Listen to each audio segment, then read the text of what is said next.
Hi there. Good to see you.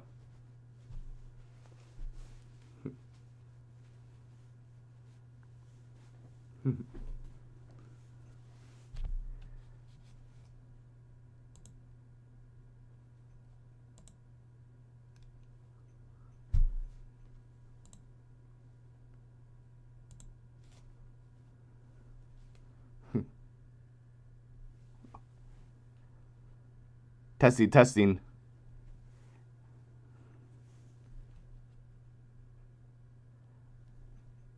Can you hear me now? Yeah, it looks like my mic should be working. I made sure I double checked all the settings before I went live, so hopefully there won't be any snafus.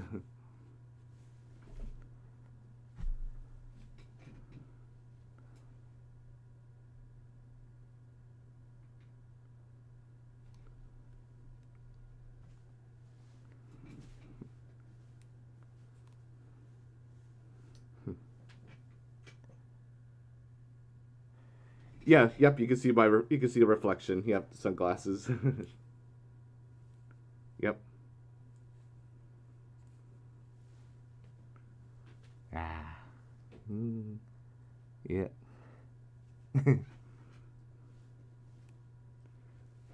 Yo, yo, what up?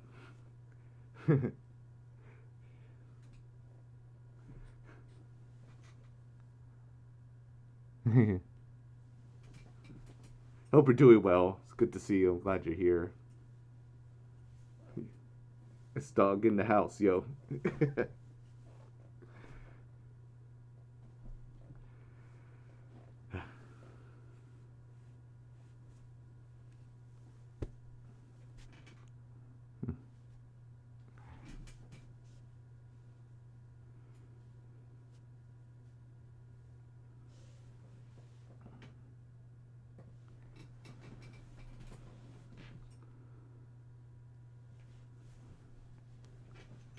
Hey, Daniel. Good to see you here.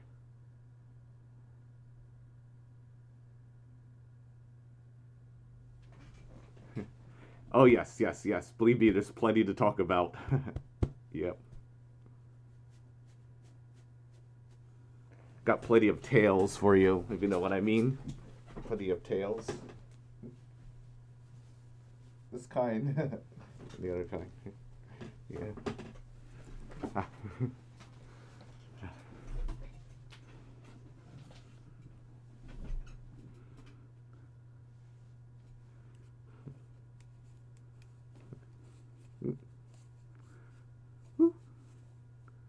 There, now you can see my eyes.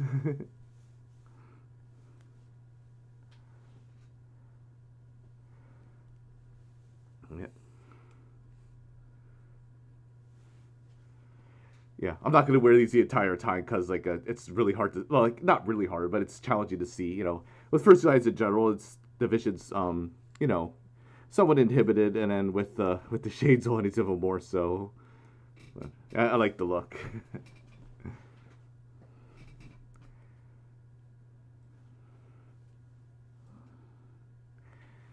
Yeah, of course. As per usual, every time I live stream, there's a little bit of a snafu in the beginning. So I'm all prepared. I've everything all set up, ready to go. So it's 2 o'clock rolls around. I hit go live, and I get a bam. I get a random error message. I forget exactly what it said, but it's like your credentials, something or other. Have to log in. So I had to go back and redo, like reset up the new event. Yeah, but we're here. We're live. Yep, we're doing it live.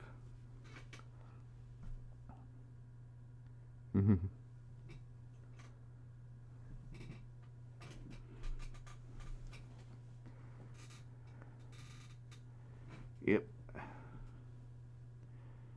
Yeah, wait a few more moments and then we'll go ahead and get started.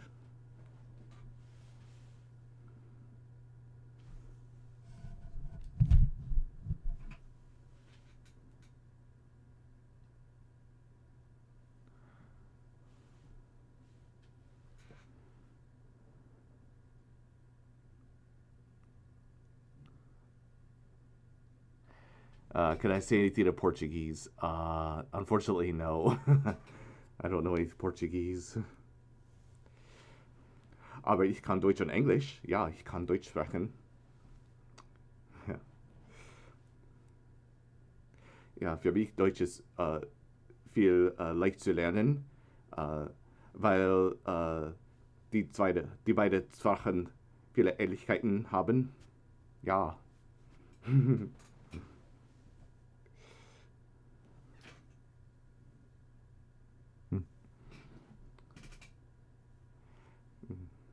Guten Tag alle, wie geht's? Wie ist das Wetter? Ja, hier ist es heiß und sonnig, aber nicht zu heiß und nicht zu schwül. Ja, der Sommer, meine Lieblingszeit des Jahres. Yeah. I know. I'll stop. I get a little rusty. I don't speak much German ever since graduating, so I try to keep up with it, not so I don't forget too much of it. But you know, yeah.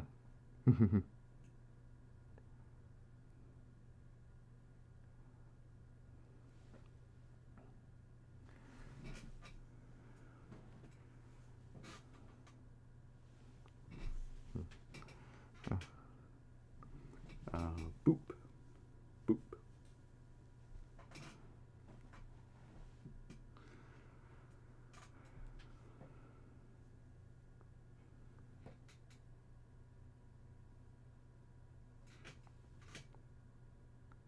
All right, I guess we'll go ahead and get started. Enough horsing around. Get it? But just anywho, howdy. It's about Stalkaz. Yep, around Stallion. Uh, and so, as the title suggests, today it's Tales from Anthrocon 2024. Yeah, bonus points for the pun. Anywho, so yeah, I'm here to talk about my experience at Anthrocon in Pittsburgh, Pennsylvania, which is, spoiler alert, it's now, once again, the largest furry convention in the world. And get to the nitty gritty, the actual numbers, like at the end of the stream. But yeah, so another world record for that. And this year's theme is called Anthrocoaster. And as you might imagine, it's a amusement park theme. And it's kind of appropriate to how my experience went. So just like with roller coasters, there's ups and there's downs, and that's pretty much sums up my experience, ups and downs. So yeah, so obviously yeah, it's gonna be a wild ride. It's a lot to just go over. All right, let's see. Crazy Nerd Club is saying, I remember seeing a guy on the news back in 2012 who was shirtless and wearing a rubber horse mask running down the sidewalk in New York City during Hurricane Sandy. I vividly remember Hurricane Sandy and all that, but I don't remember that specific circumstance. Wow. Yeah, it was called Superstorm because it was a combination of like a hurricane and like a regular storm. Yeah, I remember there's lots of flooding there in New York and New Jersey, and luckily I think like the casualties were very minimal and property damage and all that. But yeah, I can't believe that was 12 years ago. Have you thought about adding the option to become a member on your channel? Not the quick answer is no. I don't know if there's certain criteria that one must meet in order to do that. I know like bigger channels, obviously they have their Patreon and they do have members, a member option. But just in terms of the size of my channel, it's not something I've considered or even looked into. In fact, I'm not even monetized, and for all intents and purposes, probably never will be, and that's fine by me because that's why I have my day job, and I'll stick with that. That's what I rely on. Alrighty, so without further ado, let's get to the footage. That's what you guys are here for, right? So let me just go ahead and shrink myself, if that's at all possible. Let's see here if it'll let me do that. Oops. Guess it would help if I grabbed the right window. Yeah, trust me, I know what I'm doing. Still not the right one. Okay. Selected that. There we go. All right, let me grab the window. Let me do that. Aha, there we go. And then I'll move myself down to the corner. And then let me shrink further. Oh.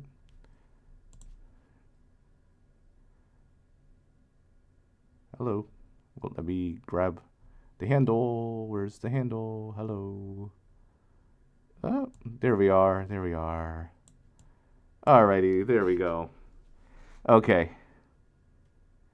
Those photos in the background are really cool. Oh, thank you. Yeah. Yeah, it's my ever-growing gallery, my ever-growing collection. These are all my previous con, like the books, the badges, like stickers, all that I accumulated over the years.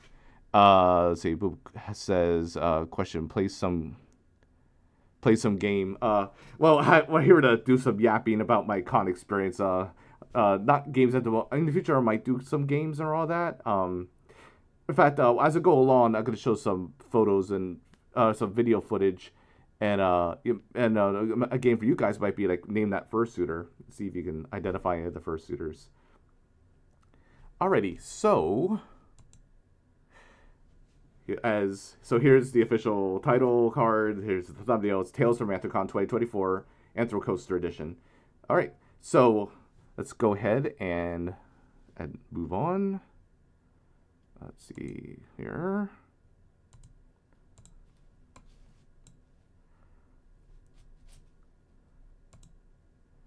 Alrighty, so here's the banner. This is hanging outside the David L. Lawrence Convention Center in Pittsburgh. And there's the name Anthrocoaster. I took this photo from the Sky Bridge. That's the walkway that connects the Weston Hotel, which is the main hotel, to the convention center. So they're two separate buildings, but you can walk across the street using the Sky Bridge. And in fact, the second and third floors of the Weston are further con space. Like the second floor has a bunch of like smaller ballrooms for like gaming and other events. And then the third floor is the Spirit of Pittsburgh. No, excuse me, the Allegheny Ballroom. Spirit of Pittsburgh Ballroom in the convention center. The Allegheny Ballroom is another like room for different events and also for the super sponsor brunch, which I'll get into a little later. Alright, so right here we have the Weston Hotel. Yep, really nice hotel. I like the building. This year I was at the 25th floor, which is literally the highest guest floor. I think there's like a one floor above, but they use that for other purposes. So yep, I was right up at the very top. All right, Boop says like VR or some other that would allow us to play together. Oh, I see. Yeah, I know who you are, Boop. I've been thinking about getting into VR, but just don't seem to have like the motivation to like to learn it and all that. But I definitely at some point would like to get into it. So just to give your bearings, so Pittsburgh's a really beautiful city if you've never been there before. Second largest in Pennsylvania, and it's at the confluence of the Allegheny and the Monongahela rivers. They meet at Three Rivers Point at Point State Park, and then they form the Ohio River, which of course is a tributary into the Mississippi River. And so the way the street pattern is, especially like in the triangle part of it, so you have a whole bunch of like numbered streets going across. And then you have different named streets, like Grant Street, for instance. This is the street I drive into, coming off of the Interstate 376, and it's really cool. It's like a tree-lined boulevard with bricks in the street, and then I come into that, and then there's like streets going along the Allegheny River, which are called the avenues. So like there's Penn Avenue, which goes right in front of the convention center, and then a block farther away is Liberty Avenue. Yeah, so the street design is kind of like a grid pattern, but it's more like triangular. Alrighty. So they had these signs throughout the convention center. So like here it gives you like, your floor plan of the convention center, and it gives you like tips for fursuiters. Of course, like remain always be hydrated, rest up. Like in case of emergency, seek personnel. There's security and safety personnel throughout the con, so they're always there to help. So it's just a brief overview of the convention center. So the street level is split in two because there's 10th Street goes like right through the middle there. So on the left side is halls D and E, which serve as like the registration. I believe in years past someone said that that's where the dealer's den was held, but in modern years. Yeah, that's because there's so many people. That's where they hold registration. All right, let me take these shades off. There we go. And then on the east side, there's like a smaller lobby, just like an information desk and whatnot. So then you go up the flight of escalators to the second floor. And then the main thing on the second floor, that's halls A, B, and C.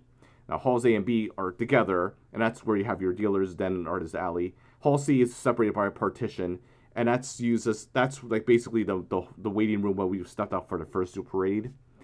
And then you have the corridor out front, and that's the part of the parade route. So that's pretty much all there is in the second floor. And then the third floor, that's like the main con floor area.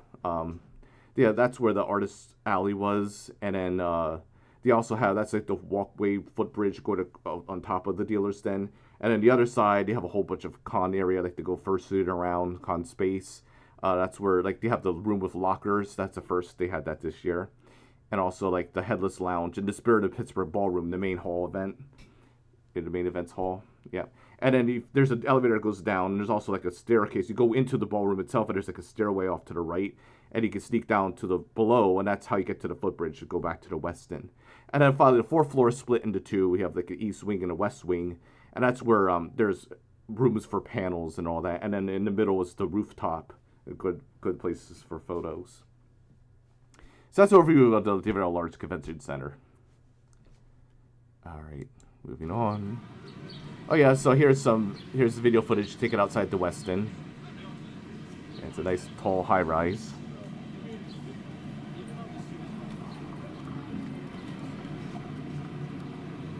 There's the footbridge that connects the two buildings, the hotel and the convention center.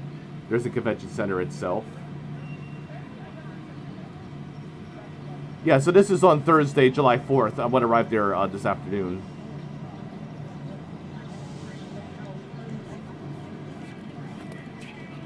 There's lots of people there already.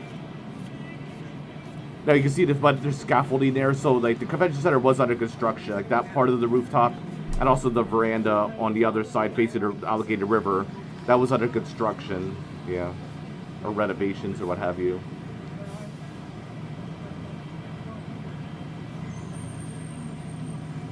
Yep, so here we are, of course, approaching the convention center. We're on the west side. And then, yeah. And so you go underneath. By the way, this is part of the parade route. Yep. You come out that side, come out the east side there, and then make a U-turn and come down then go down the west side. And at the far end, then you off to the left is Hall E. And that's where you kind of line up to prepare for Hall D, which is actual registration. Oh, so there we are. I met someone different. Yeah, I met quite a few different people there at the event. Okay, so before I get too much farther, I just realized I should talk to you about my trip there. So, yeah, so like in years past, I would have to put in a full day of work and then leave right at 5 o'clock when I was done. Just because it was, end of month and all that. But this year, since Anthrocon's basically a week later, it starts on Thursday, July 4th. I was able to leave a lot sooner, so I left around 12 noon, and then the ride over there was pretty smooth sailing. Yeah, and arrived right on time around 3:15, 3:30ish, and then they were nice enough to let me check in a little early because check-in time was scheduled for 4, but I got there earlier and I was able to check in. So before I get too far of that, getting ahead of myself, so everything was perfectly fine until I get to the city of Pittsburgh itself. So I'm right outside the hotel. And I'm waiting to turn in to get to the underground parking lot where that's where I always park. And so there were people crossing going down the sidewalk, so I had to wait for them to cross the opening to get into the drive into the parking lot. And here out of nowhere, I look at my rearview mirror. Here's a bicycle approaching, and I hear this thud, like boom, and here this freaking bicyclist rides right into the back of my car. I'm like, are you freaking kidding me? So like, I roll down my window, I yell out, it's like, are you okay? And then he said, yeah, I'm fine. I'm like, ugh, I cannot believe this right off the bat. Just, yeah, like, it's crazy. Anyway, so then I continue on, and then the parking lot attendant's there, and I said, like, I like to park. And he's like, oh, unfortunately, there are no available spaces. You'll have to park at the convention center. So like, okay, whatever. So then I have to go all the way around and then pull out again onto the street. Now, of course, the convention center is just a block away. So I get there, I'm able to find a place to park, and then I had to drag all my stuff back to the hotel. And I get checked in, drop off all my stuff in the room. And then I get a message from Sakai, a friend of mine. We hung out quite a bit last year. And he told me like he was having a situation or an issue with his rooming arrangement. And so I went ahead and off. It's like I had my own room, as I usually do. And I said, look, if you can't find a place, you can share the room with me. That's not a problem. So I ended up getting myself a surprise roommate. So, so that was a different experience. So, already quite a few plot twists. Okay, so then I drop off all my stuff, and then I head back over to the convention center. Which is where this is here, this video. And then, go ahead and get registration. And then as soon as I enter the hall, it immediately dawned on me, like hit me like a ton of bricks. It's like, oh my god, I forgot my badge. I forgot my Stalkaz badge. Yeah, I left it here hanging on my wall at home the whole time. And I thought, I wanted to double or triple check to make sure I remembered everything. And here, yeah, I left my badge behind. Oh well. It's not the end of the world, but yeah, it kind of sucks though. Alright, so I get in registration, and thankfully, since I'm a super sponsor, I got the super sponsor tier. You got extra perks and bonuses, and one of the big bonuses is that you get to basically go to a shorter registration line, so you can skip the wait, and that's really nice. Alrighty, let's see. Yeah, so here's Hall E. As soon as you come in, you can see like the line is really, really long. Yeah. So first I head toward that direction because that's where all the people are, and then I asked one of the the staff, it's like, hey, where do the super sponsors go? It's like, oh yeah, you go all the way around, you go around that way. So I was able to like cut it from the line, go around all these people here. Just another shot of the hall there, as you can see, lots of people.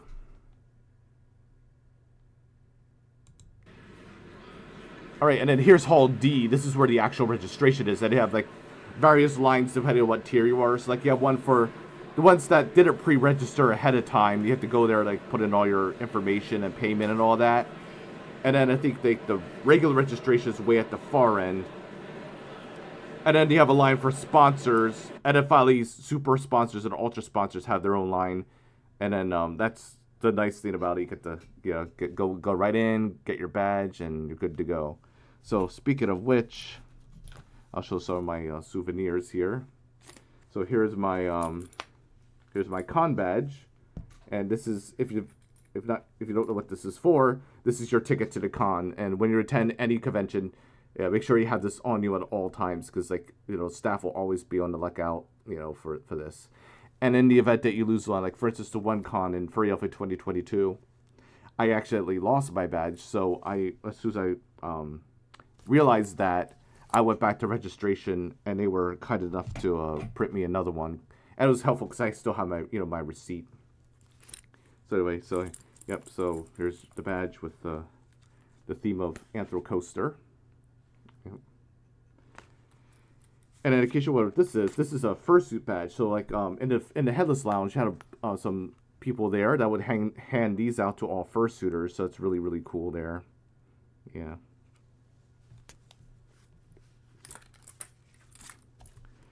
All right.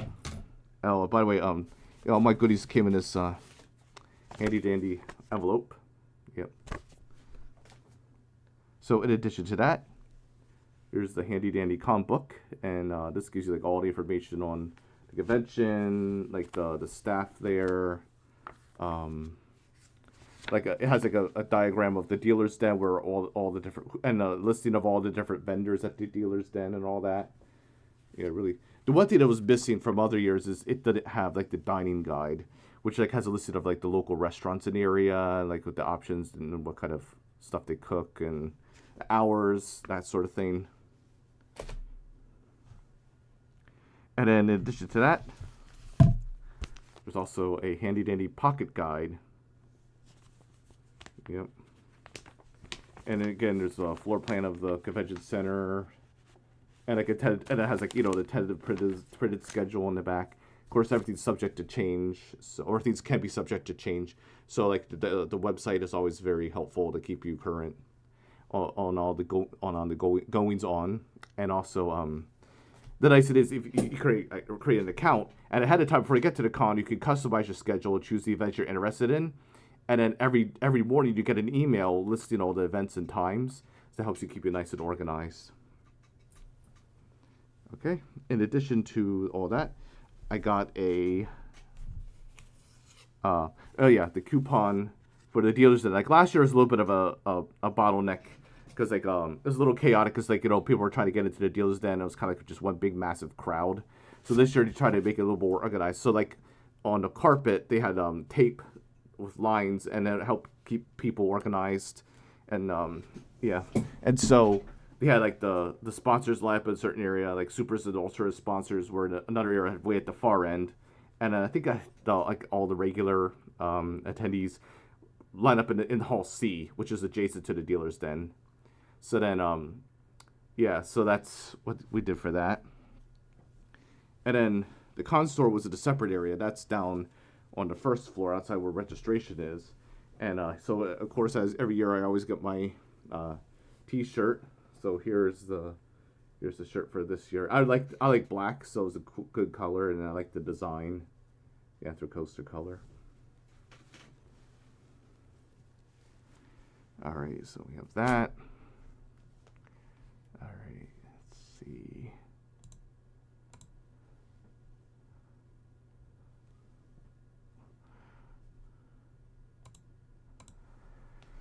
And then, oh yeah, we also got a mug. Yeah, it's really nice. Yeah, with the cat mascot. I don't know his name if he has one, but yeah, I got that. And then we got two coasters. There's just one of them. Yeah, coaster. Got an Anthrocon coaster. And then got an invitation to like the artist reception. I never could go to that because like I had other plans, but it's nice just having that. And then got some coupons for stuff. So yeah, a lot of goodies there. So so after I got registered and everything, I dropped everything off of my room, met up with Sakai, and then we go to Pizza Parma. That's a local pizzeria just outside the convention center, and we go there for dinner. And as you imagine, it's really busy and crowded, lots of people. So the line pretty much goes out the door. So I get there, and there's one of the employees on the outside, asking, is anyone here for takeout? Anyone here for takeout? Like, and then we decided, it's probably just best to get takeout because it's so crowded. So he hands out menus, and here's the Pizza Parma menu.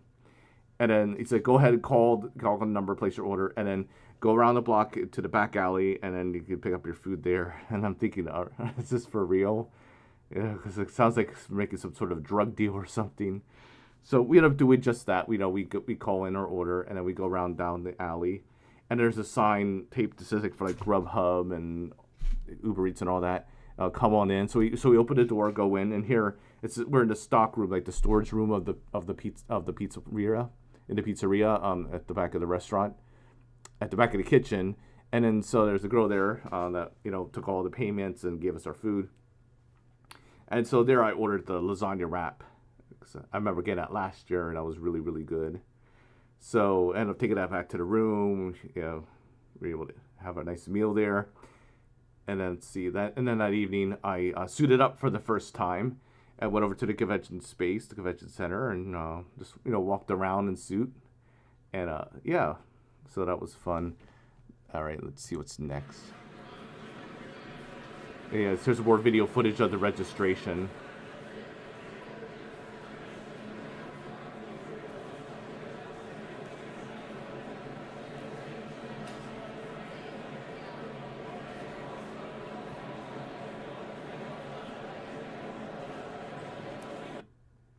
Yep.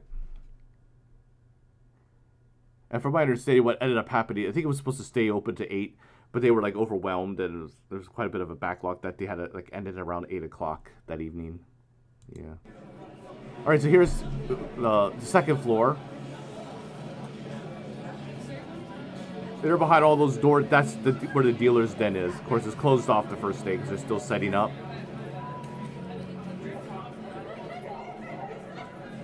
So there you're looking out at the Allegheny River. Yeah.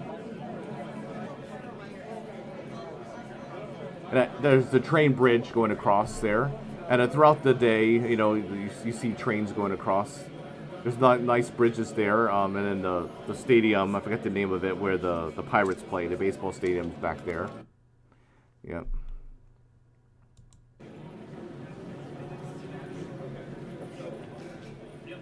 And then this is the third floor. So over there is where the art show is.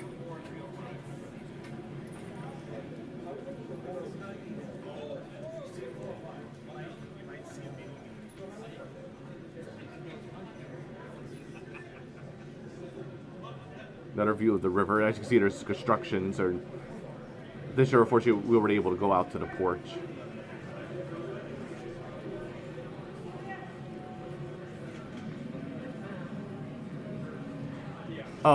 We did, Daniel, good question. That was not a requirement this year, though. They didn't need to check that. I had it with me in case I needed it.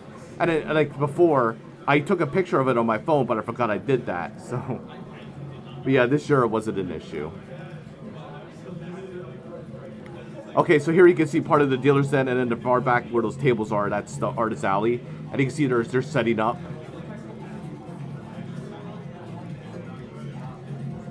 And on that side, it's more dealer's den. Yeah, you can see all the trucks there unloading, setting up. There's Pretoria, Peter Griffin's country.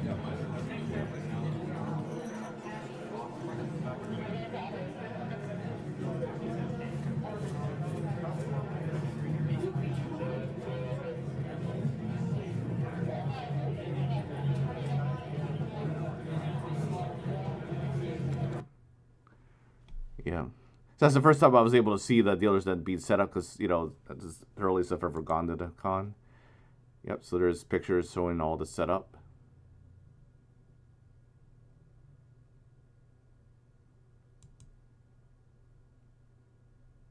Yeah, it's if you've never been to a con or the dealers den before, especially Anthrocons, it's huge, giant, like huge room with tons of vendors. And the tables there with the yellow is like where the charity event is. This year it's called Grey Wolf something or other, or not. Excuse me, Grey Dog. Grey Dogs, and basically they're like an adoption service or shelter service for like elderly animals. So that's what this year's charity was.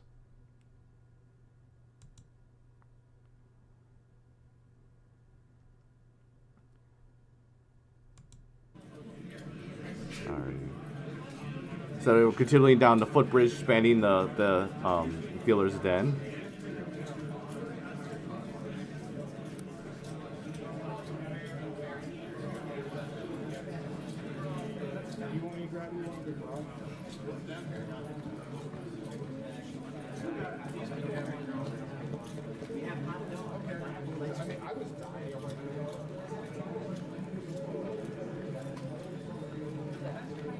Lots of fursuiters there. Yeah.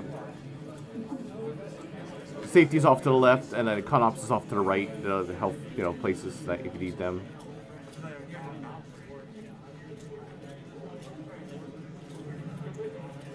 Yeah, that porch is closed off too for construction. Oh yeah, there's a sticker board, and that's where if you want to have stickers, that's where you stick them. Because Unco K is very adamant that do not put stickers anywhere else because the adhesive surface ruins the material. Yeah, it damages it. Yep, lots of stickers. You'll see her around. Oh, will I? Yeah. Oh, because I think I've seen that's a suit. There we go.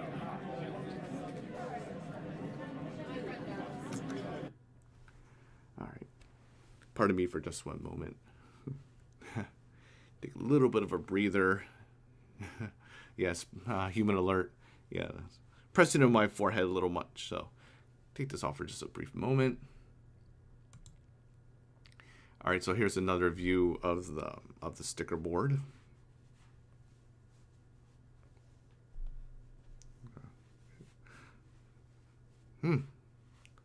It's always like opposite. There we go. All right. All right, and here you can see some more fursuiters. And then yeah, this year they did something new. They have the locker room, and that's really helpful. Like especially if you're like a faraway hotel, or just going for the day. And it's a good place like to store your stuff, so you don't have to carry it around with you all day. So this is where the photography room was other years. They didn't have that, so instead what they did was they set up like a selfie sort of thing, or like a big screen. Hey, Steam Pony, good to see you. Hey, Pyron, good to see you too. So they set up like this big screen, and then there's like a big button, and so you would push the button, and it's like a 5-second countdown, and then you can go ahead and take a selfie. So I did that, I think, like just once. So I'm hoping that they'll eventually upload the pictures that were taken. Yeah. Alrighty, and here as you can see, there's the sign as we're heading toward the Spirit of Pittsburgh Ballroom. That's the main events hall.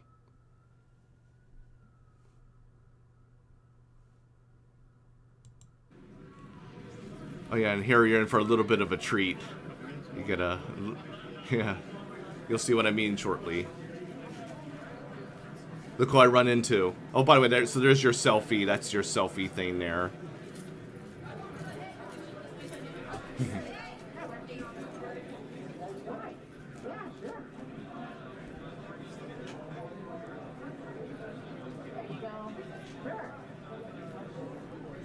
You're welcome. Hi, Ronnie. Hi. Hi. Hi, good to see you again. Hi, is this a home video or something? Oh, yeah, I'm making for my YouTube channel. Oh, yeah. okay. Hi. Well, hi YouTube and stuff. I hope you're all having fun watching this after the con, when you should be here instead, but I guess we'll see you next year, hopefully. Have fun. All right, have fun doing your dragon stuff. Thank you. Yeah, so I ran into Ronnie right there at the con, yeah, or at the selfie area. And it's nice to do that little bit there. Yeah.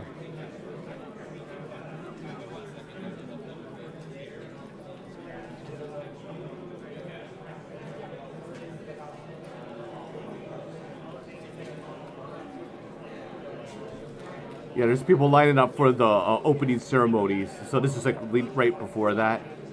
Yeah. So I believe like the first set of doors is for pretty much like for the regular attendees, and then the second set's for like the sponsors, and then the super and ultra sponsors line up in the far end. Yeah, where I'm approaching there. Yeah. So that's another nice perk is you get priority entry into all the big events. Like you get let in first, and of course I've got to mention like also you get priority booking for the hotel room once the hotel block opens up. Like for instance, like vendors and ultra sponsors get first dibs on rooms, and then supers get second, which is unfortunately for me I was fortunate to snag a room at the Weston because they were a hot commodity. Yeah, they sold out. I think yeah, they sold out within like 10 minutes or whatever. It was crazy. And then finally, I think sponsors go next, and then finally everyone else. So, yeah.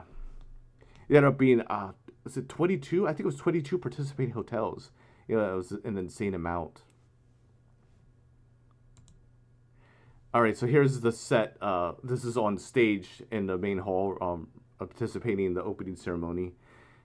Now, in years past, like, the stage was set up, like, sideways. So, like, as soon as you walk in the doors, it's going straight back. This year, they had the stage off to the left side. And I think it worked out better this year because then just the way everything was oriented, it's not so wide across, it's facing more toward the stage itself. Yeah. So, of course, the Anthrocon being a music park carnival theme. So, there you go. And then while we're waiting, every so often that cat character would show up on a screen and say some funny stuff or do some slapstick comedy. Yep, there's Unco K. He's the chair of Anthrocon, the head honcho. Yeah.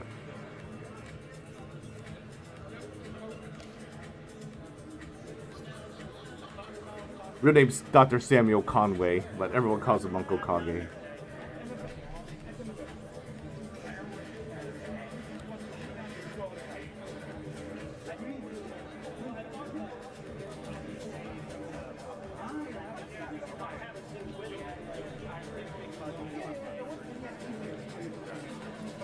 Yeah, now here I am panning all the way around so you can see how big the main ballroom is. Yeah.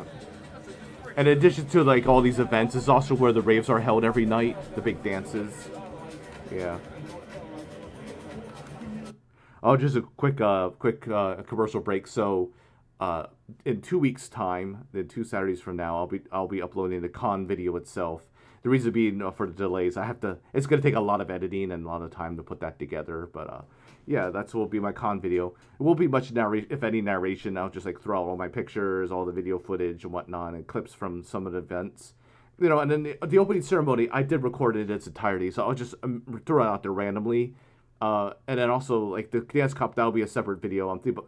So both the con video and the dance cup will be live premiere since they're on the lengthier side. So I'll throw it out there. I'll give an announcement on that. And then also I took extensive footage of the Floor Wars event. So I'll do like a highlights video of that, throw that out there. So yeah, lots of goodies coming at you. All right. Room. Yes, it's going to be line con. Deal with it. There's Unco K. I see what you did there. Deal with the Yeah, there's Ronnie, the two That was unintentional. yeah, the two guys doing the opening ceremony. Well, Didn't mean it. I think really. Oh, wait. Almost forgot. If you go to Pizza Parma, which is just half a block up on Liberty Avenue, they call themselves the Furryland Cafe when we're in town. They called us up a couple of weeks ago and said, hey, guys, we've got a giant pizza box out here. Do you think your people would want to put stickers on it? Actually, let me clarify that, if you will. They call them. Yeah, so by the way, so yeah, out in front of the restaurant is a huge pizza box where people put stickers. And they also have another pizza box in the convention center itself where people could put stickers on. So yeah. And they told us. Yeah. Mega Pizza Box, we have a sticker wall out there. We know you guys love Here your he goes. stickers. He's very We're adamant trying to give you a place to about put the 'em. stickers. The one place we do not want to see them. Not on the street lights. The street lights, guess what? That ain't my property. Sorry. Yeah. And when the stickers are there, we had added to our contracts sort of as a, I guess you would say, Otherwise, plain and simple. Yep, so you'll see the full video later on. I'll upload the full video. So here we are exiting the convention center headed toward Pizza Parma.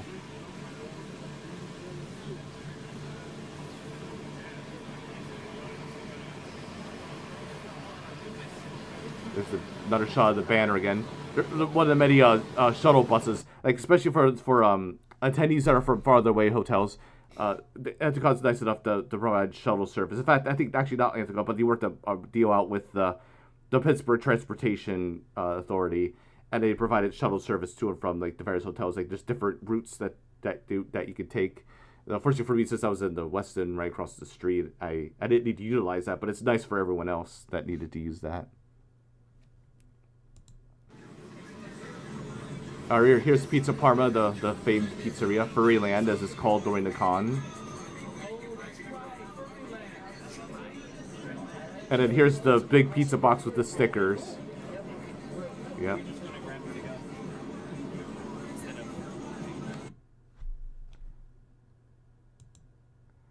All right, so here's here's my fursuit head on the window in my hotel room. Yep. So like where I was on the back side of the hotel, facing away from the convention center. So I got a shot of like the train station, which is really beautiful. But last year I was like, I think it was on the 15th floor because I remember number 15. Yeah. Anyway, and we're facing inward toward the convention center, so it was a much nicer view. But you know, it's still a nice view regardless. Yeah. The thing is, like all throughout the con, you have like staff or volunteers that will like push the buttons for you. Like you just tell them what floor you're on, and it'll push them for you, and then it'll tell you like which elevator to go to. So there were very minimal wait times, like even at peak hours. Yeah, you never really had to wait too long to get in an elevator, which is nice. Alrighty, so here we go. Here's all my goodies, an up close view of all my little trinkets and goodies from the con. Yeah.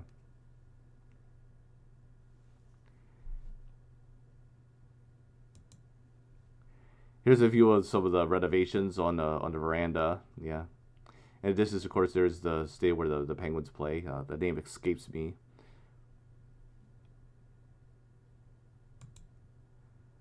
And then there's another view. Yeah, later on it actually started raining on the 4th. And I did hear fireworks go off, but I didn't see them at all. I forget where I was at the time. I heard them, but I didn't see them. But at least I was still able to set off the fireworks despite the weather. Alright, there's yours truly, obviously.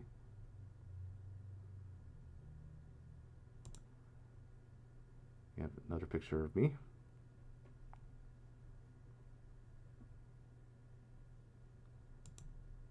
Alright, here's a look at the rave on the first night. Yep. So, I mean, it takes a lot of effort to set up all the chairs and then clear them out every night for the raves. Yeah. Now they do have chairs set up in the back, for people to rest and catch a breath and all that. But yeah, it takes a lot of work and a lot of effort. That's why volunteers are always very helpful to have. And then here's another shot of the rave. Yeah, I attended the rave pretty much every night. I had a lot of fun doing that. Yeah.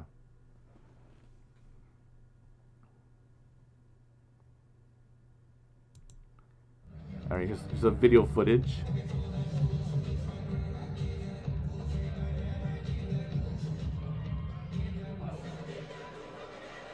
It's not as full because it's the first night and it's kind of early in the evening.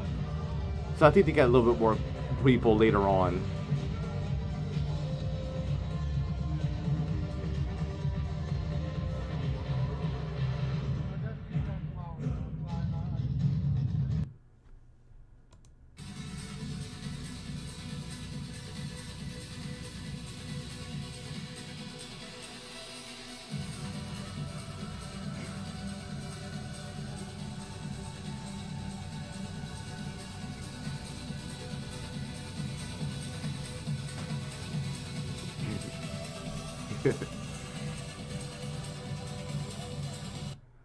Yeah. Good stuff. Alright, here's the walkway going down to the waterfront. This is the first time I've actually done this. This is my third Anthrocon and the first time I've actually gone down here. And it basically down the waterfront, they have like their own separate rave there along the river. And I think this is also where you get those riverboat cruises for those that sign up for that. Yeah. So it's really cool to have like the water going along both sides of the walkway there. Yeah.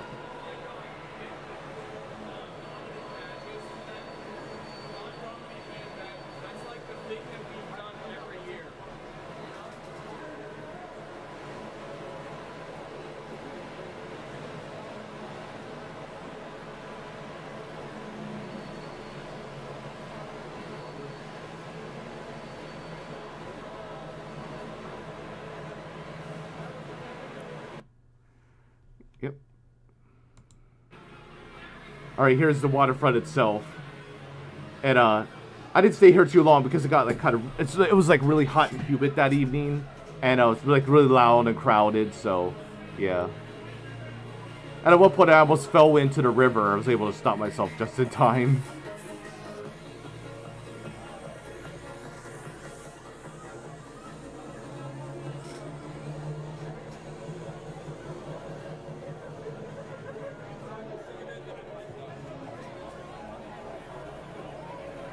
Yeah, look at the bridge all lit up there. Yeah.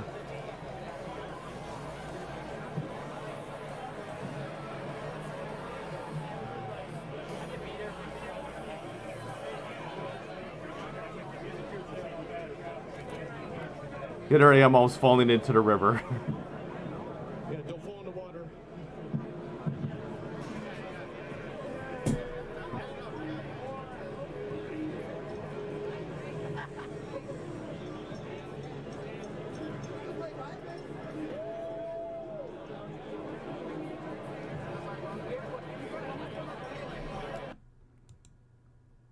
Alright, now here's down at the lobby of the Weston.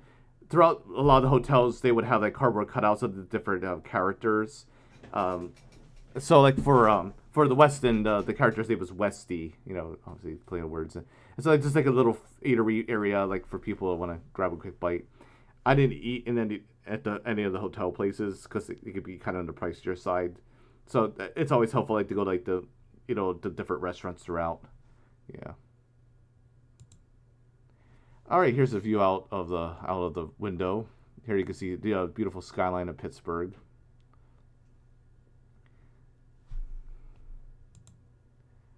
It's another shot.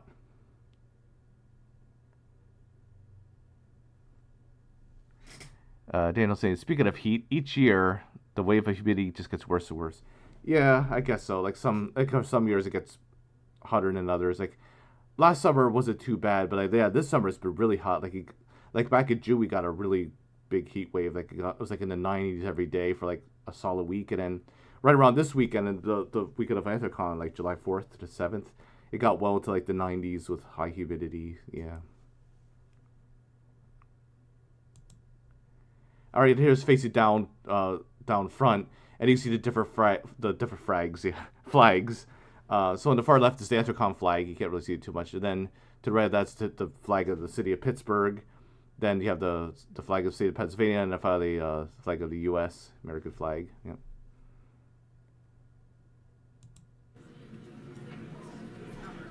All right, yeah, this is Friday morning as I'm heading toward the line for the dealer's den. You see all the different people there, like, and then of course they have traffic control tell you where you need to go, and then like I have my handy dandy coupon with me, like or a ticket, and then for like super sponsors, ultra sponsors, they have a ticket because that's how you get to get in early.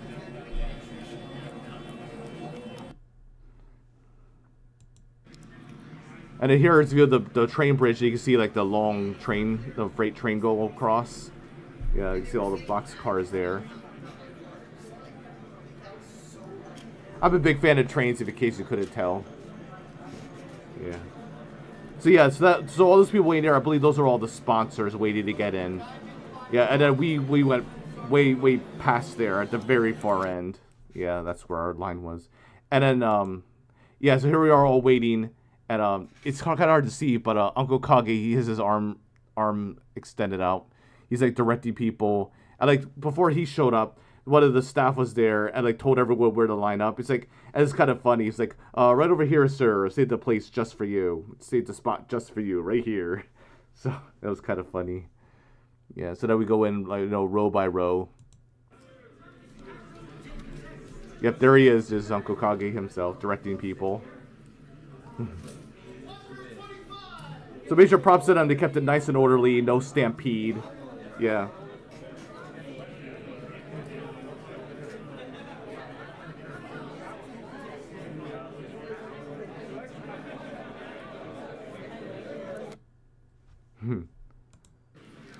I guess so. Here we are inside the dealer's den, brand new, right as it opened. See how big the room is. There's that footbridge that you walk across the third floor. Yeah, so there's the F class. I got a few more stickers from that. That's a cool cat character. You have a lot of cool stuff there. There's the Furry Mystery Box. You see them all the time. Yeah, a lot of familiar faces there. Oh, and now, yeah, now's a good time to show you some of the goodies I got. So, let's see. I'll have to break the magic for this. So at the F class booth, I got these awesome stickers. Yeah. So got that. I got these. Yeah. So yeah, this is gonna be added to my collection over here on the wall. Yep. And then I also got fursuitsupplies.com was there. They're they're a really awesome place. Like if you have a fursuit, like they sell a whole bunch of different items, like ears and like tails to wear, and then also like that's where I got my portable fan. This was a godsend. I got this at when they were at Philadelphia last year. Yeah, it's chargeable. You wear around your neck. This came in really handy when I was waiting for the parade to step off. Yeah, it's like 3 settings, low, medium, and high. Tells you the percentage of battery power. It's USB chargeable. Not sponsored, but yeah, if you have a fursuit, these are a must-have. But I did not get that because I already had one. But what I did get was another balaclava because I left my other one at home, so I got that. Oh yeah, and then let's see here. Oh yeah, just more footage of the dealer's den.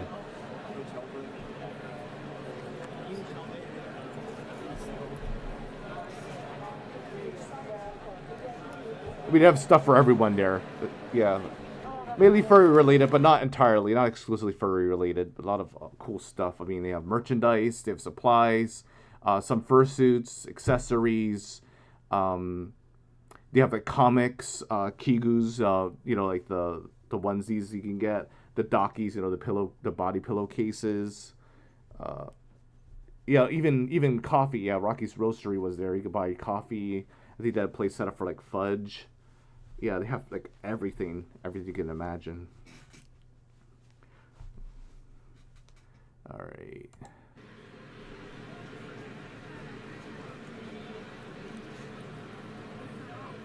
Oh yeah, this stand. I have a picture of this later on. See how realistic those fursuit heads are. They're amazing. Or body pillows there.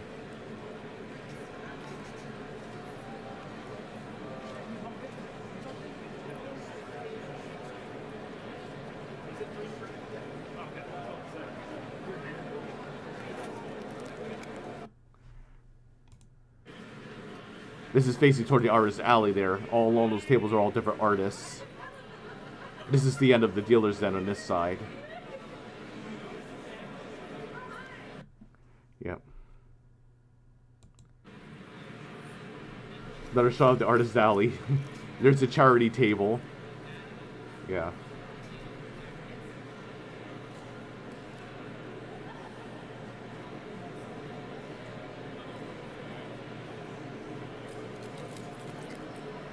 Yeah, see all the different artists there. Beyond that partition there, beyond that far wall, that's where Hall C is, where we all met for the fursuit parade. Yeah. All right, so there's a close-up of the Furry Mystery Box stand. Yep. All right, so here's a picture of Odin Wolf. Yep. He has his business 14 Werewolves. Which it deals with like mature merchandise, if you know what I mean. But yeah, so I looked around, just to see what he had. But mainly I went there just to see him and just say hi to him. So yeah, it's good seeing him again. All right, and here we have Lemon Brat. They're a big name in fursuiters and fursuit makers. So yeah, they are there every year. It's good to see them. Here's Corgi Beans. They're a familiar face. They make the custom-made plushies. Yeah.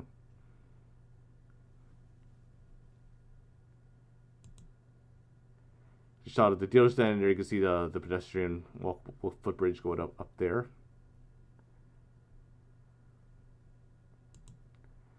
And here's looking the other way.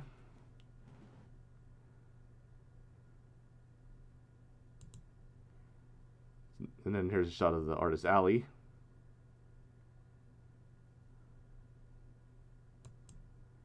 And then here this place sells the boy kisser flag. Yeah.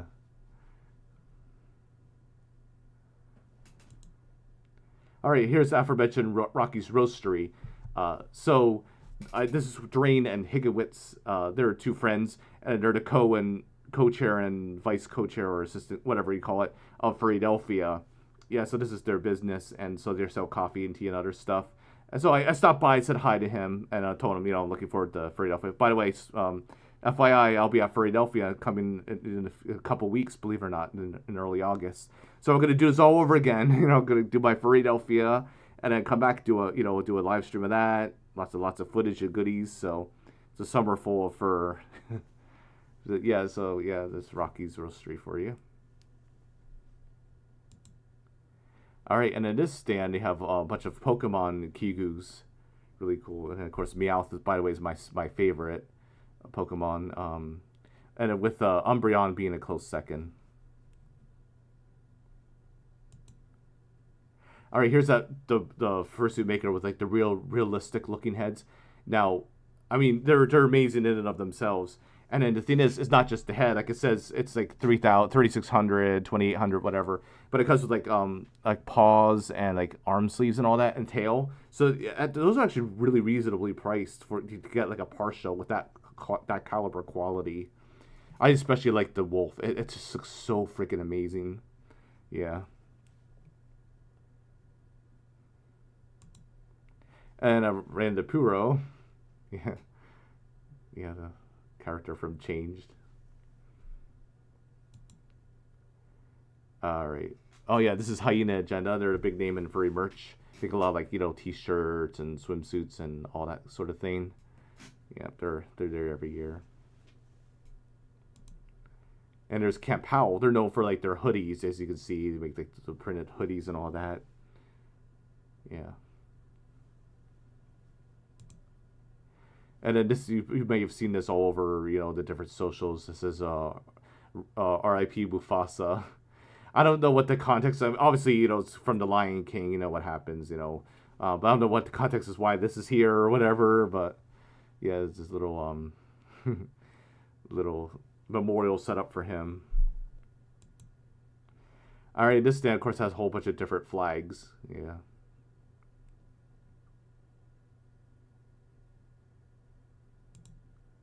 And then here's the fursuit glasses, and of course, obviously that's where you go if you want fursuit glasses for your fursuit. Now, last year I went there, I got just the frames alone. This year I decided to get, like, the lenses, so I got the shaded lenses. So yeah, why not put these on again, just to demonstrate them. Yeah. Oh, there we are. Stalkaz in the house, yo. Yeah. These are fun to wear, but like I said, like, and they're not too bad, like, when you put them on, like, your vision is somewhat a little inhibited, but not by much. But yeah.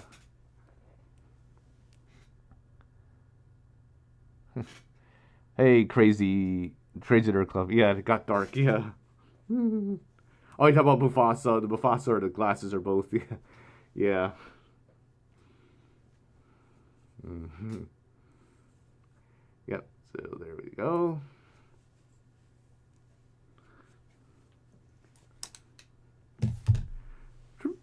Alrighty. So yeah, it's a whole bunch of different styles of frames and different colors, different lenses. Yeah. All right, here we have Blue Harbor. They're a fursuit maker. I didn't know about them until recently.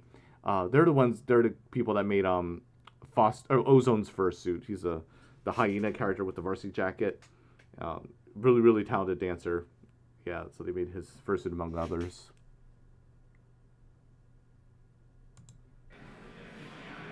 Right, here's the this is the lobby of the Weston. This is right before I go to Uncle Coggy's story hour, so I was kind of killing some time, and this is a random video footage. Stand in front of the balcony above.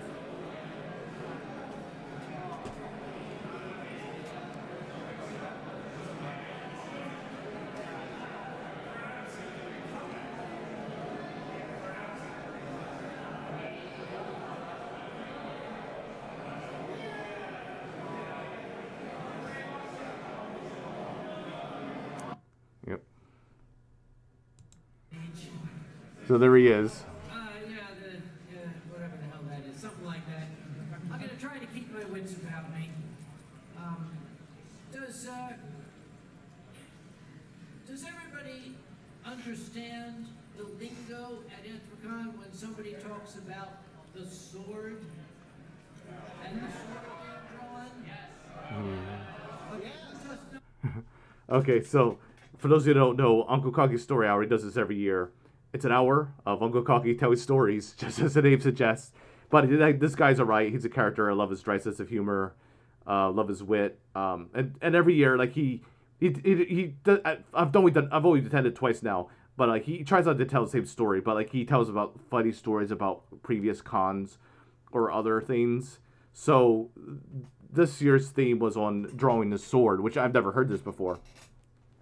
So of course, when you're a staff, especially the chair, sometimes you have to deal with disciplinary or, you know, drama or some sort of issue.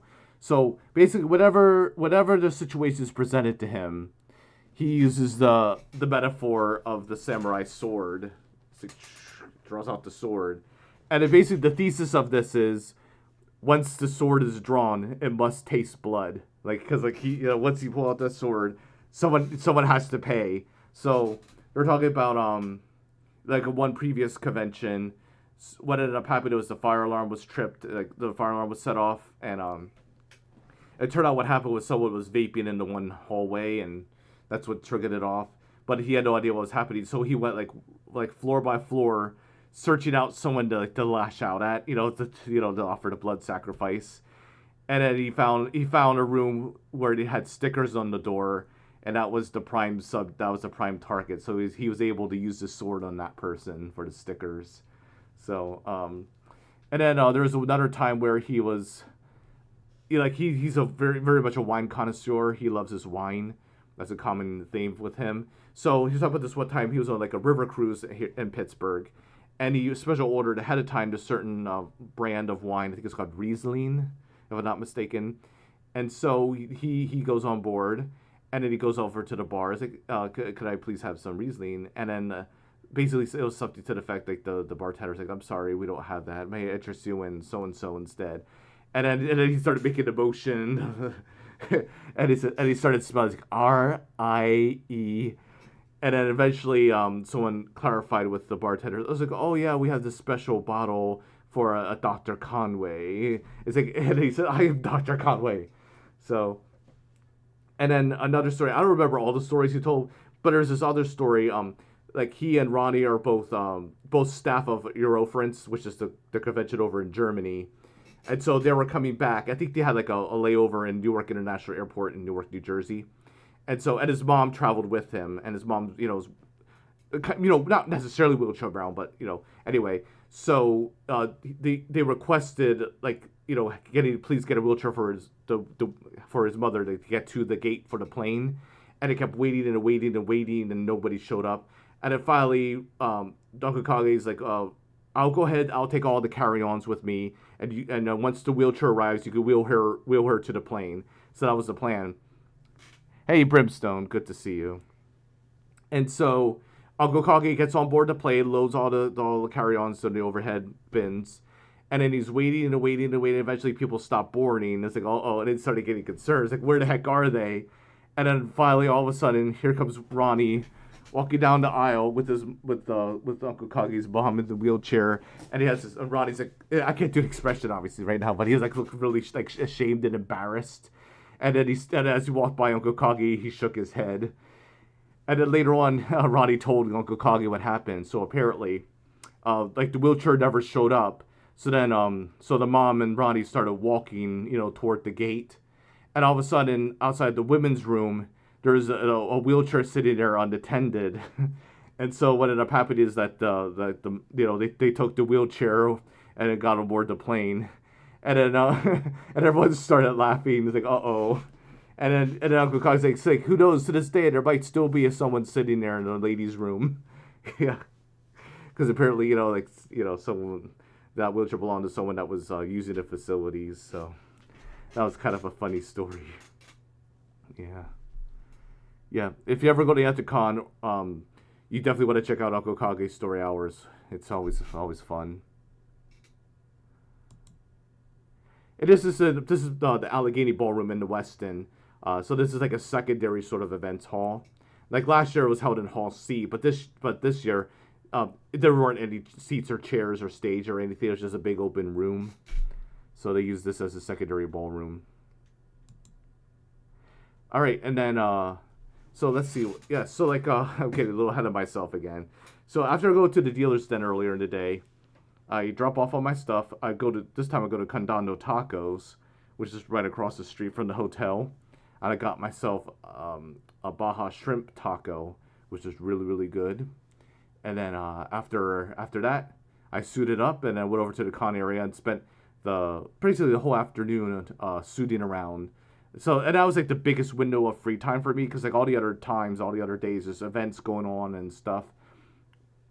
So I wanted to maximize the time, so I was suiting, and and I messaged Sakai, my roommate. It's like, hey, because like obviously he has his own plans and all that. It's like, hey, when you get back to the room, can you please grab my camcorder and meet me over, outside the Headless Lounge? And he's like, sure, no problem. So I'm suiting, waiting. I go back and forth between suiting and resting in the Headless Lounge, because you get tired after a while. And then it's approaching 4 o'clock, and I wouldn't be so pressed for time, but I wanted to make it back in time for, to shower, eat something, and go to Unco Kage's story hour. So it's like, hey, if you can't get here by 4, not a problem. We could do do this a different time because he was nice enough to offer to be my cameraman to get camera footage of me in suit. So he's like, oh, you know what? I'm on the con right now. I'll say, oh, great. So I meet up with him and I asked, hey, do you have the camcorder? And he looks at me like with a blank stare. He's like, no. He shook his head. I was like, oh no, I really needed that. I needed the video footage. But anyway, so I stood up a little bit longer with him, as he was going around. And he was kind of take some pictures with his camera. So I did that. Yeah, and then came back, showered, rested a little bit, and then went over to see Uncle Kage's story hour. And then immediately after that, I suited up again, went back over to con, did a little bit more suiting there, and then did the rave for a little bit. So that was my Friday. And then let's see. Oh yeah, Brizzly, remember watching it? Yeah, he's always funny. All right, the Saturday rolls around, and then the super sponsor brunch. This is where we are now, at that same room, the Allegheny Ballroom, and this is for all ultra sponsors and super sponsors. They got like a buffet meal. It's really, really good. Now, for whatever reason, this year Uncle Kage did not attend this like he did last year. So I think his name is KP, if I'm not mistaken. He's he's like the public relations person who like shows up with like the news and all that, and interacts with like the city and all that. So during the whole time we're eating, he's kind of like speaking, and a couple other people were like a representative of the hotel was speaking too, and this and that.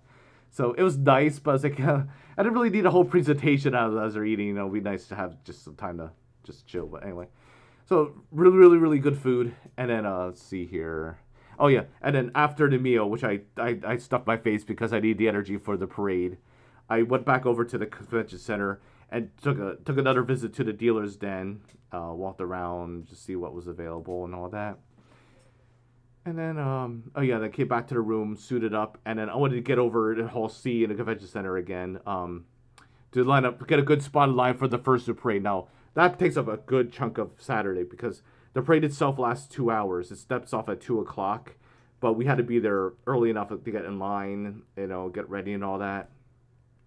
So I was over there practically like 12:15, 12:30, whatever, and it sucks like you have to hurry up, and then when you're there, you're just waiting and twiddling your thumbs. And they have water there for you, and like the whole room, it's just there's lines of tape all the way around, and then you have people directing you where to go. And so unlike last year they had seats for everyone, so you just pretty much just sat yourself, helped yourself to a seat, and then you just left. This year there were no seats; it was just standing room only or sitting. And then with me wearing a full body digi suit, it gets kind of uncomfortable after a while. My feet would start falling asleep, so then I would have to stand up, and then my feet would start hurting from standing. So it was uncomfortable, but you just trying to make the best of it. And then so finally the parade steps off, and then they start leaving in rows of 2, 2 by 2 going out, because like throughout the waiting time, the person's constantly giving instructions over the mic, like say what to do. Say do not grip both handrails. It was just service. It'll break down. Do not jump on or off the escalator. And then so what ended up happening is they were leaving and the line was going pretty well, and all of a sudden it abruptly stopped. So then we're thinking like, what gives? And then here apparently one of the escalators broke down again, just like last year. Hold on one second.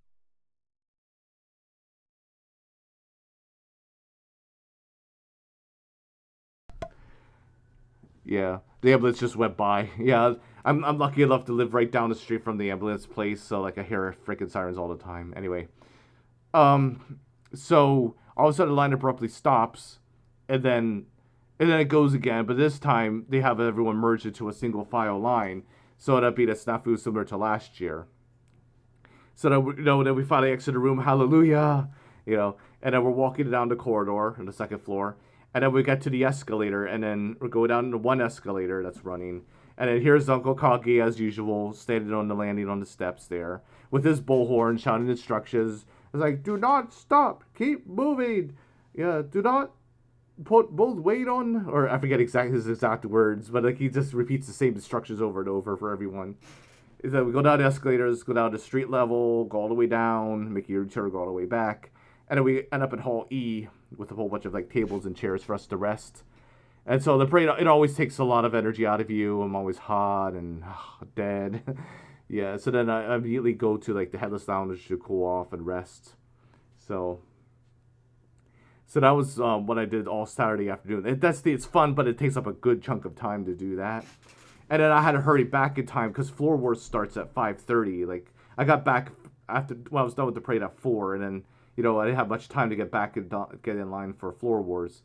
And so Floor Wars is a dance competition with different teams, and it's like a head-to-head battle with like in the bracket, and then they have a panel of 4 judges, and basically every round the judges determine which team won the round of advance, and then of course the winner is ultimately declared. And Ronnie himself is the host of that, not in his dragon character, but just as himself. Yeah, but it's always fun to watch that. So let's see here. Oh yeah, this is on my floor outside. Yeah, this thing saying horse birthday. So yeah, and apparently there's another horse there. Not my birthday. My birthday's in August, so apparently another horse is there had a birthday that day. All right, here's a picture of Vala. I run into Vala all the time. Philadelphia, New Year's Furry Ball, and here. I love the fursuit. I just cannot compliment it enough. It's amazing. Yeah. Yeah, this is right after the parade was over. There's hugs and snugs. I call this fursuit a masterpiece. Made by More for Less, if you're because the familiar Toonie style. But look at those muscles, man. I'm telling you. I mean, I follow this guy on all the socials, and I simp over his suit. I love it. It's an absolute masterpiece. He was featured in a YouTube video. I think at was it FWA or Anthrocon New England? I think it was an Anthrocon New England, whatever. And he just said it was like, how much did he pay for this? It was like 14,000 or something, like some insane amount. But you see, it's really, really well made. Yeah, but anyway, I'm glad I was able to run into him.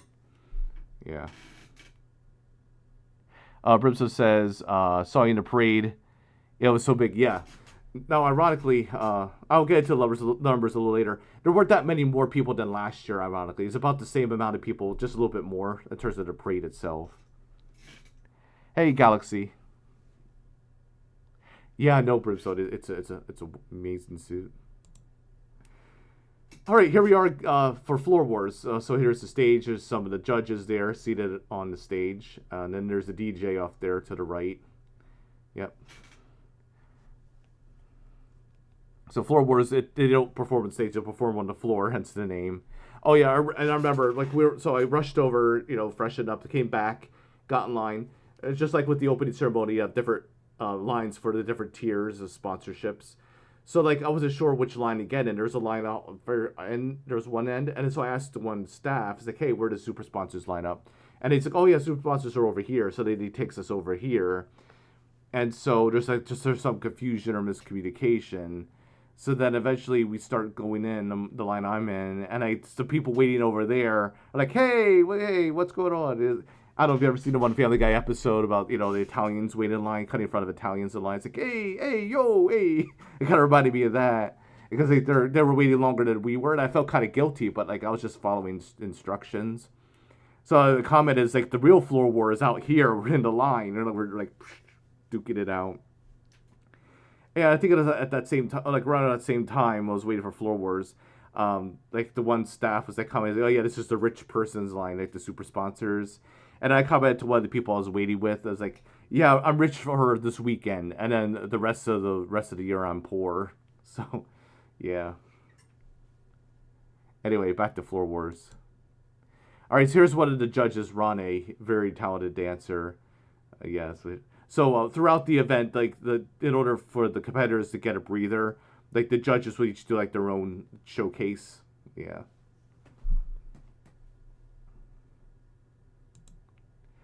And here's one of the teams called EKG. A lot of familiar faces, especially in this area. So here we have Kyre the Demon. Speaking of awesome fursuits, I mean, he has the beauty of the base fursuit. I love it so much. And also a super nice guy, too. Here we have Eigen. There's Caden, aka Mezcal. He actually won the dance comp last year, doing his tap dance routine. This time he's out of suit, as you can see. Here we have Keto. And then finally we have Zero. And Zero and only a good dancer. I believe she was like the pretty much ran the dance comp at Philadelphia last year. She was like the whole coordinator of that. And then in the previous year, she was one of the judges. Yeah. Or I should say they're one of the judges. I'm not sure about, pronouns and all that. So there's Eigen showing off some moves. So basically, they go round by. We have one team versus the other, and then each member does a routine, and Ronnie times it. It counts down, and he just go back and forth, and then at the very end, then the judges decide which team was the winner. Here's Eigen again.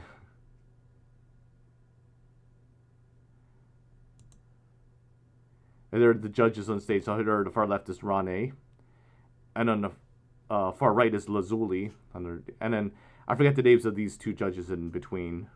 Yeah.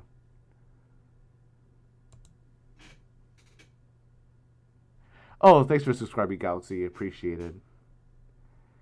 Here's another team. Oh yeah, here's Gail Frostbane, a very familiar face. You've seen her suit. You've probably seen her as a person too. And she was one of the judges for the dance comp as well. Really cool. What was that, like a werewolf suit or whatever? Really awesome as well. Let me give a rundown of the teams. So there's EKG, creature feature. I took my kids and my kid's friend to and then it's ... I forget the like to be to like a dance comp or something. There's Big Zaddy in the bottom benches. I mean, they got an award for the funniest name. Cattywampus, Pause for Effect, Tails on Beat. Sorry, can't staff right now. Loyal Creatures Crew, Howl and Hustle, the Animal Jammers, Snap Crackle Pop at My Hip, haha. EKG but Evil, Bangful Yo Buck, Claws for Alarm, and then finally Foster and the Boys. Foster, of course, aka Ozone, and insanely talented dancer. Yeah, so those are the different teams for Floor Wars. Alright. Now here we have Ray's performing. Ray's the Dino Dog. He also goes by the name of Twilight Saint because he owns multiple fursonas. He really, really cool dancer. And we also have this Dutchy character I've seen around. I forget the name. Alright, this is the team called I Took My Kids and My Friend to the blah blah blah. Anyway, so this is the mom. And I remember the team, just the three of them, the mom and then the two on the right. They were at the last year's Floor Wars. And then on the far right, this is Okami. I love her fursuit, by the way. So she, and then on the left is, I think her name's Norway. Yeah, they were at the dance comp, but I'm not sure if they tried out for the dance comp or maybe they just to make the final cut. Because like there's 26 finalists. So, but anyway, so I mean they're all amazingly talented. Like imagine, yeah, kids are good dancers. But anyway, there's a picture of them. Oh yeah, here we have a picture of Big Zaddy in the bottom benches. So there's Big Zaddy himself, and then here we have Coda, I love their fursuit, the maid, and then here we have Brenda Banks, familiar face. Also won the Philadelphia's dance comp last year. There's Scarlett Jane Fox, and then here's Dapper. I've seen Dapper perform as the fursona, the dragon, but this is the first time I recognize that's actually Dapper outside of suit. I didn't realize it till later on. All right, see you, Galaxy.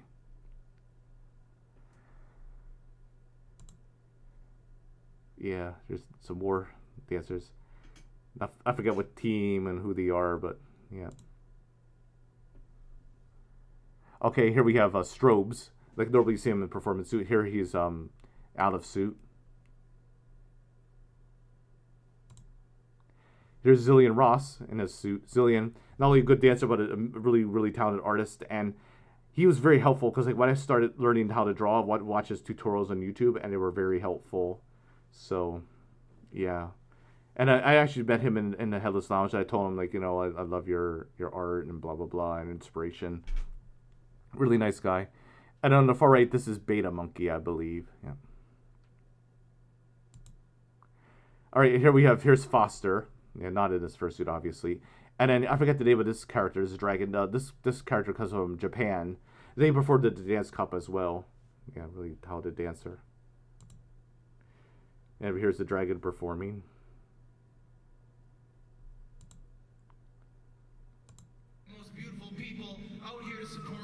There's Ronnie, the host. Oh yeah, here's the video where they announced the winners. Yeah, go to fast forward. Oh. Oh, this is the intro, not this is the intro. Yeah. Here tonight to battle it out and prove to all of you why they deserve your cheers and your support. So crowd, give it up one time for all of our dancers here tonight.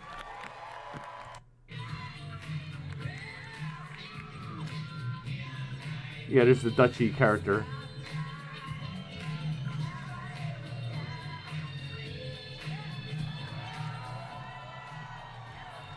It's amazing not being able to dance, but imagine doing this in a suit with all that padding. That takes a lot of talent.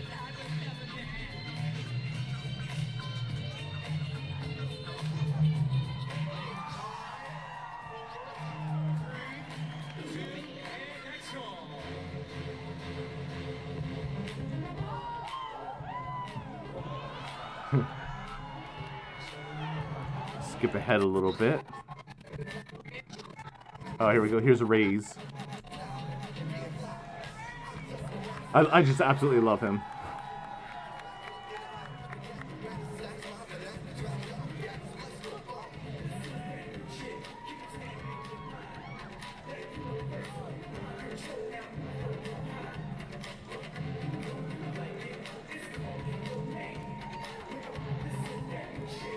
I love the way he wags his tail.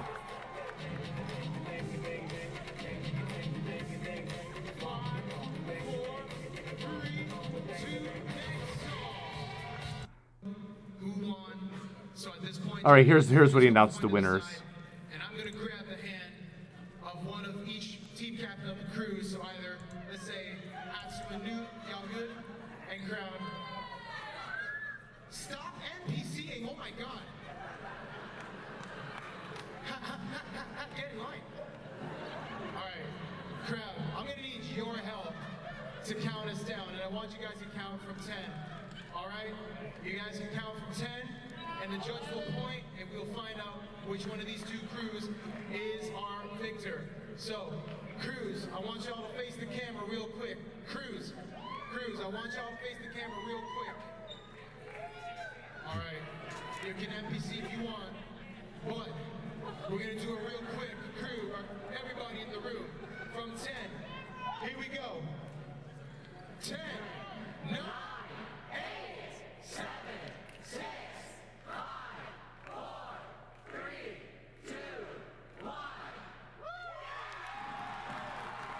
Yep, the winner is paused for effect. So there's, I think the guy's name is Theom there in the hat, and then there's Strobes, Atsu, Fox, and finally Jamage, the team members that won. Yeah.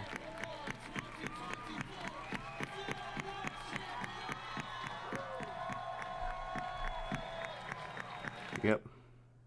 Alrighty, so that's Saturday night. So I go back to the room, rest up a little, freshen up, suit up again, go back to the con. Do some more of the rave, not too much, but yeah. And then let's see. Then we fast forward to Sunday, and so Sunday, the main event, of course, is the dance comp. That started at 11:30, so I had to get over plenty of time to get a good spot in line.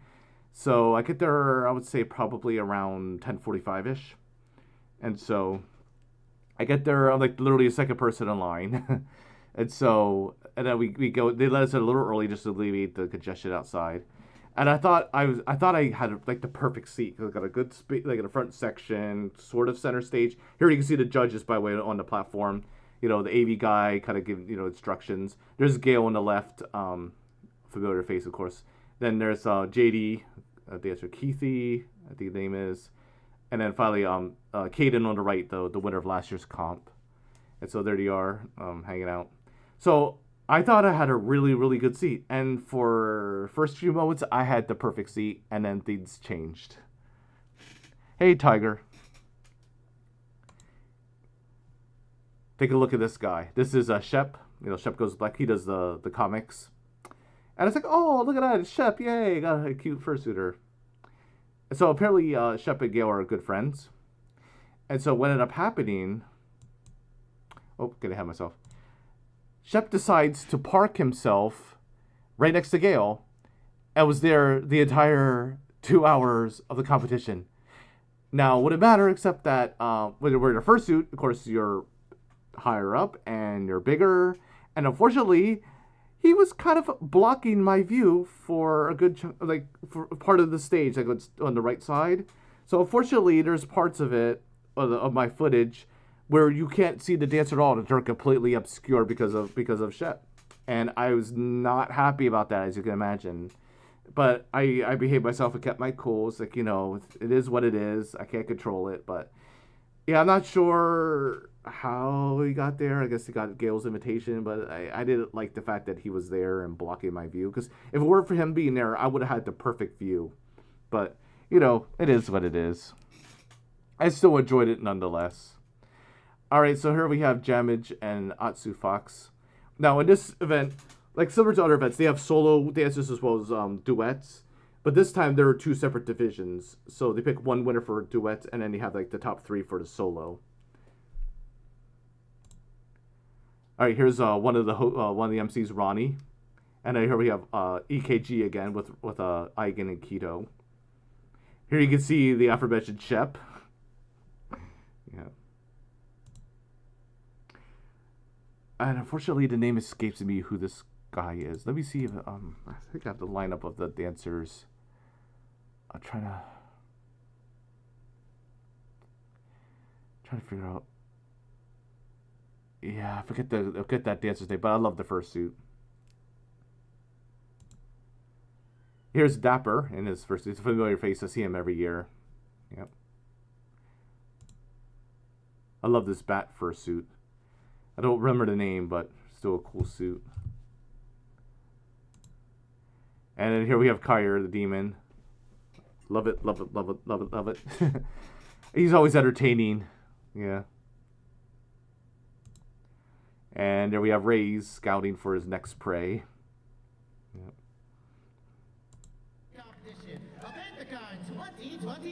Yeah, here's the intro. See, in the beginning, it had a really, really good shot. And then all of a sudden, that changes. I'll tell you, for those of you who don't know, I'm actually with the safety division as well. Oh, that's Humphrey. He's the other co-host. He's also the head of like the security and safety. Where did you all come from? Okay, so here you can see Shep. And see, it wouldn't matter if he sat like that the whole time. Wouldn't matter. But the majority of the con, he's either kneeling or standing. Yeah. Yeah, so I'll have a separate video of the entire comp. Yeah. Yeah, so anyway. Yeah, so like there he is the whole time. Oh well. Anywho, it's a little teaser for you. Alright, this is at the end after all the winners are announced. There's you can see the cool rainbow effect with the lighting.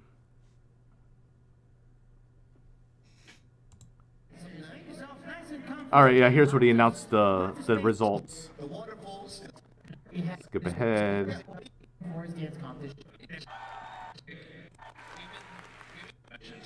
So there's JD, one of the judges. Dancers collaborate together and put absolutely magical things. Oh. The winner is EKG. Yep, so they won the group division. Exactly, Brimstone. Yeah, it's hard to choose between the two. Amazing. All of our groups did so well. Yes. A first placement for this year goes to EKG. Congratulations. Here are your trophies. Please freak out less so you can get your trophies. Now they have a piece of road history. Take another breather. Congratulations, y'all. Let's give it up. Alright, let's skip ahead. This is Keith you for third place. Third place. In third place is someone that I absolutely adore watching. They take my breath away every time I see them come up on any stage that they're on. So can I please get a drum roll for third place? Here we go. Drum roll, drum roll. In third place, we have Matroda. Here's third place. Yep. Matroda, I believe the name is. First time I've seen them perform. Alrighty, we'll skip ahead to second place. Are Yeah, Gail announces second. Everybody did. Can I please get a drum roll for second place? Here we go. In second place, at Anthrocon 2024, we have Wolfgang! Yeah, Wolfgang did an amazing job. They're a ballet dancer, so they did a ballet routine. So that's like the first time I've seen one of them at a comp. It's funny because like there's all different styles, all different genres, not just all modern or hip hop or break, you know. So there's ballet. Like last year, Caden did tap dance. Yeah. So well deserved. All right, now here's Caden announcing the winner, first place. Caden, aka Mezcal, and would you care to do the honors of announcing who our top winner is this year? I would love to. Take So, it away, Caden. can I get a drum roll, please? The winner of the Anthrocon 2024 Fursuit Dance Competition is Strobe! Yep. Not shocking at all. The Strobes won it. Last year he was a judge. This year the winner. So of course, as per tradition, he most likely will be a judge next year as a champion. Yeah. I well deserved first place. Mom and Dad jumping up, cheering. Yep. As another shot of the stage. Yep. With all the performers. 2, 1, Oh yeah. go. So here's finally got video. Okay. Actually, let me pause real quick. So this is Bubbles, the axolotl, really nice guy, cute fursuit. So okay, so what ended up happening is that my roommate Sakai left early Sunday morning, so unfortunately I could no longer have his services, you know, and I was kind of freaking out a little. I was like, oh my god, when I need video footage and I don't have any, what am I gonna do? So then I messaged some people, I was like, hey, you know, and then finally, the Bubbles is like, hey, you know, I wouldn't mind, you know, doing some video and all that. So I went, and then right after the comp was over, I went back to my room, suited up, came back to the con, did some suiting, and then we agreed like to meet up. I guess around like 3:30 or whatever. And then so I get over there like around 2:45, 3 o'clock ish. And so I'm there with my camcorder, you know, just suiting around, you know, killing time until he comes over. And as I'm going around, and lo and behold, I run into Ty the Saber, who I ran into at Philadelphia last year, and he was my camera guy last year. And then I was thinking, oh, you know what, it'll be nice, you know what, I was gonna ask Ty, hey, if he wasn't gonna do anything or didn't have any plans, if he wouldn't mind being my camera person. That way, it's done and over with. So then I don't have to have Bubbles wait around for Bubbles to do it. But then guess what? As soon as Ty accepts an offer, which I'm forever eternally grateful for, guess who shows up right at that very same time? Here's Bubbles. So like in an awkward situation. So like those two people want to be my cameraman or offer, I should say offer to. But then I was like, you know what? Bubbles had his fursuit with him, his fursuit head. So like, you know, if you don't mind, why don't have Ty take a picture or take footage of both of us going around in suit? All right, so then I'll play the video. Yeah, so there's the two of us, and, you know, the video of us going around the con in our suit.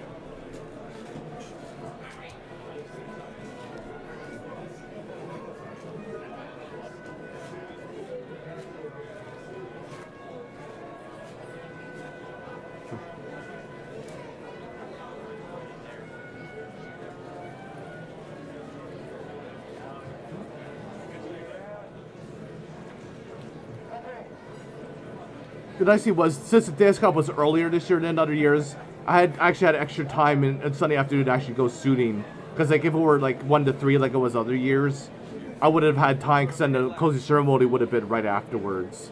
But it was nice to have like the whole afternoon to do this. Yeah.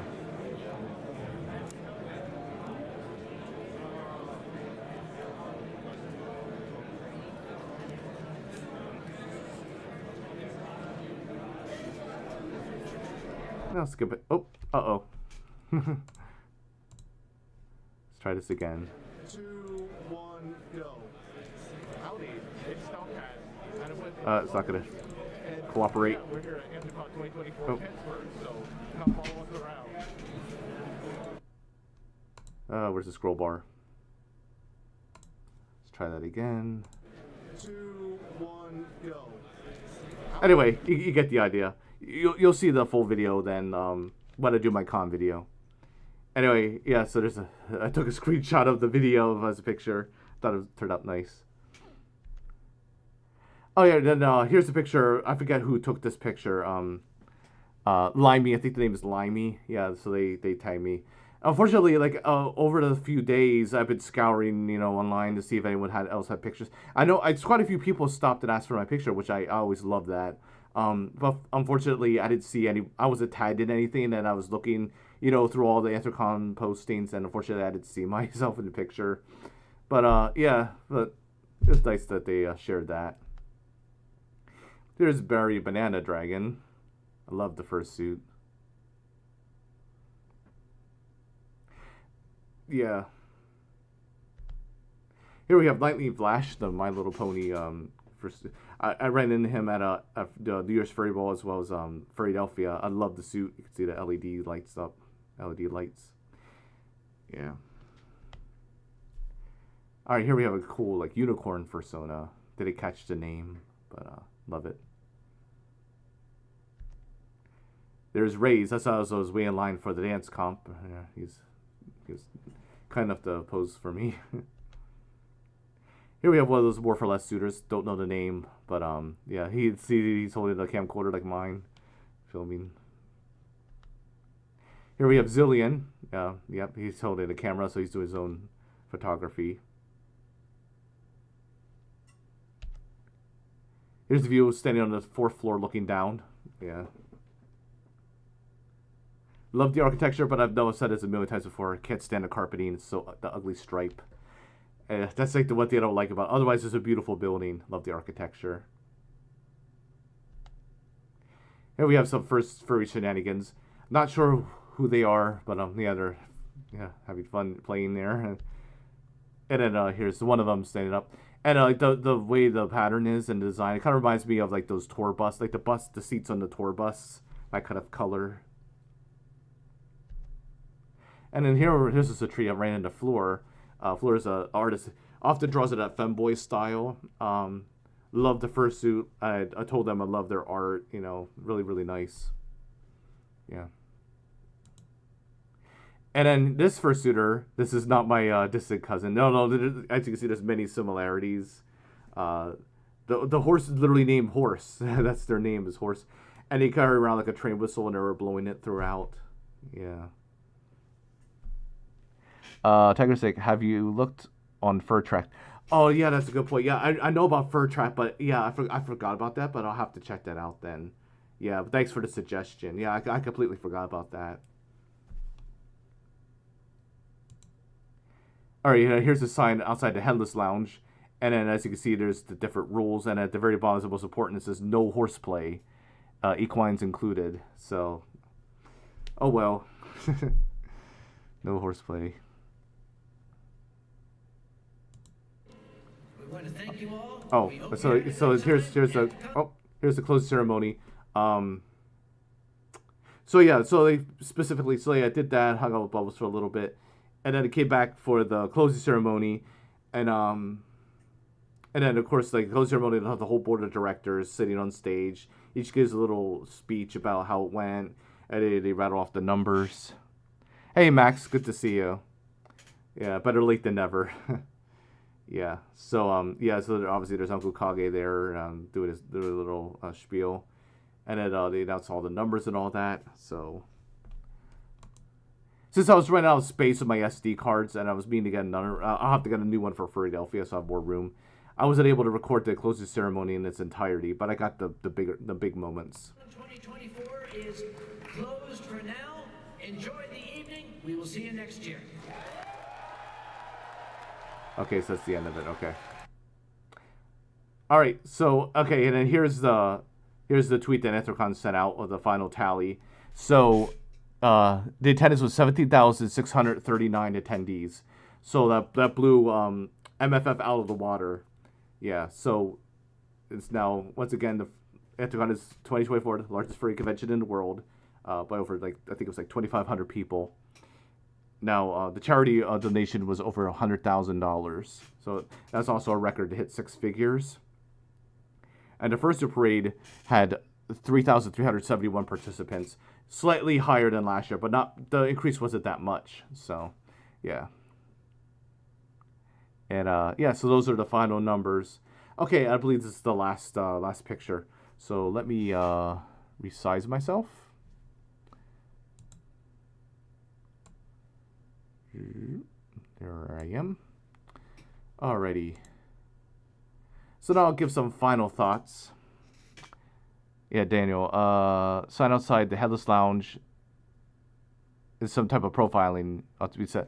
No, well, see, as much as I love horseplay, it's understandable because in Headless Lounge, people want to go there to relax and rest and chill. They don't want to be subjected to shenanigans and all that. There's plenty of other places for horseplay, so I'll make that compromise. Actually, went shopping at Five Below. I thought myself a wireless. Oh, you bought yourself a wireless keyboard and selfie stick. Oh, nice. And tripod. MFS number, it was 15,000 and change. I forget the exact number. Yeah, it was 15,000. Slightly higher than FWA. I think FWA was just right below them. Yeah. So, final thoughts. So, yeah, like, it was a roller coaster, ups and downs. So, I didn't like the fact that a bicycle decided to run into my car. Sucked out of the park farther away than I would have liked. Like, it was actually a good thing to have a roommate, to have a little bit of company with me. But that was an unexpected surprise, but I like that. So, we spent a little bit more time with Sakai, but unfortunately, he didn't bring over the camcorders. But I was fortunate to find Ty and Bubbles and hang out. I was hoping to hang out with some more people. Unfortunately, that just never manifested. I know, like, a lot of times other people have plans with other people and stuff happens. There's a lot of people that I follow or know that were there that I never ran into, or just, yeah. So that's like if there's like, and then Shep blocking my view, that's a entire different thing altogether. But like that's like the number one regret is regret. Oh my god, I'm Elmer Fudd here. The number one regret is just not being as like social as could be, and like just not being able to meet people I wanted to or hang out with people as I wanted to, and I still kind of felt by myself a little too much. But that's kind of how the cards were dealt to me. But that's the thing about Philadelphia is, and that's what I like about smaller cons, is there's more opportunities for that. And that's, there's more opportunities like to meet people or hang out with people and, that sort of thing. So that's a nice thing about for the smaller cons. Let's see. Oh, Tiger is asking, how would you rate AC out of 10? Okay, so yeah, that's a very, very good question. I try to find the best way to quantify that. Like the way the con was run versus my personal experiences, I got to factor both of those in. The con itself, let me rate the con itself, my personal experience, and then combine the two. So the con itself, I would give it probably an 8. And I'm going to be slightly biased because I got super sponsor, and of course, as such, you get the royal treatment. But of course, if you're a regular attendee, of course, the registration line was going to be long, and it was unfortunate for people that came late on Thursday. I had to be turned away, had to come back. So that put a little damper and stuff. Like a lot of waiting. There's a lot of waiting, a lot of lines. Doesn't matter what your tier is. When you're waiting for the fursuit parade to kick off, that was uncomfortable. It sucked. There weren't seats for us to sit in and rest. So that puts a damper and stuff. But pretty much everything else, I mean, they knocked it out of the park. They did a good job running, so I'll give it a solid 8. My personal experience, like 6.5. Just mainly because I would have liked to hang out with more people or found more people or spent more time with more people. Maybe I could have been more proactive with making plans and stuff, but a lot of times, other people had other plans with other people, the whole shebang. So then I guess, I don't know, I can't do the math in my head, but I would probably say overall I would get Anthrocon probably a 7, maybe a 7.5 out of 10. Was it my best experience at Anthrocon? Probably last year was probably my best experience. But it was still fun nonetheless. I enjoyed myself. It was always fun to go to a con and see the talented dancers and all that. Check out the dealer's den. Say hi to a lot of familiar faces that I did see, although just briefly in passing. But yeah. Okay, so I guess I'll just continue to just tell the rest of my. So like, after the closing ceremony wrapped up, I kind of just went back to Pizza Parma, got myself like a buffalo chicken sub, I think it was. Ate that, and then I did not suit up again just because I was tired and just wasn't feeling it. But I went back over to the con space. Oh yeah, and this year was different. This year, and this is a major props to the convention center. Normally, after the closing ceremony was over, we're all chased out of the building. We're scurrying and evacuate. Goku says we had to evacuate. This year, they let us stay in the convention center after the closing ceremony was over, which is really really nice because, we're still there. And then he had this thing called the Dead Dog Dance that evening, one last dance. I did not attend that, but it's nice that he offered that option. And so I just went around the con space, just did my last rounds, and then I went back to my room, and then Monday morning rolls around, wake up, pack up all my stuff, check out, and then drive back home. So yeah, nothing much happening then. And then as soon as I got back, then I had to unpack everything, get my groceries, and then I had to go through all my footage, organize, prepare for this stream, prepare for the upcoming videos and all that. So yeah. So it was what do we have here? Brimstone says Anthrocon is always trying. Oh yes, that's a good point. And then just yesterday they released a survey to all attendees. They do that every year. They rate every they go through every aspect of the con, basically rate your experience. Is it some of them are 1 to 10 scales. Others are very agree a lot, somewhat agree, in the middle, somewhat disagree a lot. Different aspects, and they always offer a free form, specific feedback. And my number one suggestion was to provide the chairs for people waiting for the parade to step off, because that was uncomfortable. Yeah, that was the main feedback. And then after I already submitted it, then I thought of another too, was to bring back the photography room. I know they have the locker room, but it would still be nice because there's plenty of space for there's the whole big convention center, also the Weston Hotel room. It'd be nice if they brought back a photography room, or just have some place set up, even in a corner for just for a photographer to do the photo shoot like they've done in past years. So that would probably be another suggestion I would offer. But that's the nice thing; they're very receptive to suggestions and always seeking to improve, and that's what makes them so successful and so good, is because they are receptive to feedback, both positive and negative, and then they act accordingly if it's warranted. Yeah, so that was my experience on the Anthrocoaster. Ups and downs, highs and lows, but it's still a wild, fun ride nonetheless, and I'm looking forward to going back next year. Next year, I believe the theme is Deep Sea Adventures, or Deep Sea Adventure, something like that. Aquatic theme, so we'll see what that entails. Yeah. See if anyone has any other questions or comments.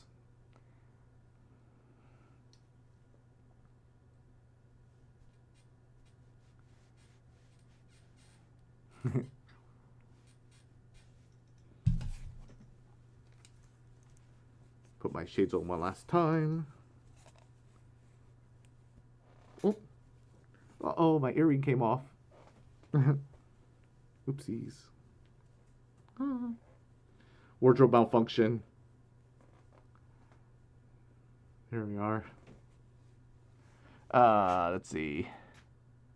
Yeah, but it was crazy. Yeah, it went really fast. Yeah, the con went really fast. Yeah.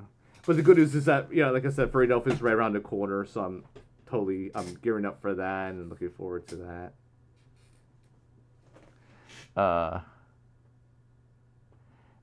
Hey Rex, you can go as a seahorse. Oh, that's a good one. Yeah, that's a good one indeed.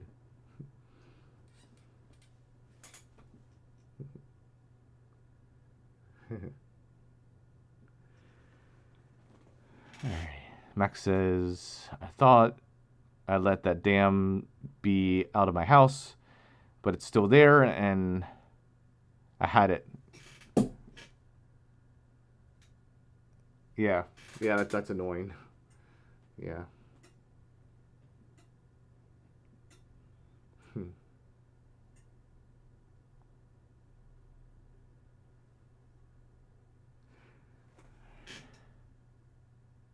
Oh, thanks, Brimstone. Yeah, I have to admit, I like the look too.